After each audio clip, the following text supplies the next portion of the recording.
বৃন্দাবনের সোনার তালগাছ মন্দিরটি এত সুন্দর সেটা না দেখলে আপনারা বুঝতে পারবেন না। সম্পূর্ণ দক্ষিণ ভারতের নাগারা স্টাইলের মন্দিরগুলো যেরকম সুন্দর হয় সেরকমই সৌন্দর্য বৃন্দাবনের এই 60 ফুট সোনার তালগাছ মন্দির। প্রথম দ্বার দিয়ে আমি যখন প্রবেশ করছিলাম তখন 25 থেকে 30 ফুট বিশাল পাঁচিল ছিল। কেন ছিল সেটা আমি পরে বলছি, কিন্তু দ্বিতীয় দ্বারটাও দেখুন। দ্বিতীয় দ্বারে মন্দিরে যখন প্রবেশ করবেন তখনও 25 থেকে 30 ফুট বিশাল পাঁচিল দিয়ে ঘেরা এই মন্দির। আর আমার চোখের সামনে সেই সুবিখ্যাত বজরংবলীর সোনার তালগাছ দাঁড়িয়ে আছে।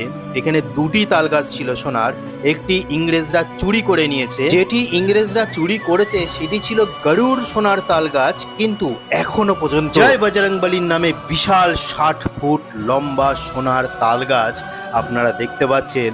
এবং এটি বৃন্দাবনের সবচেয়ে বিখ্যাত জায়গা। আমি আরো কাছ থেকে আপনাদের দেখিয়ে দিই। দেখুন সেই সোনার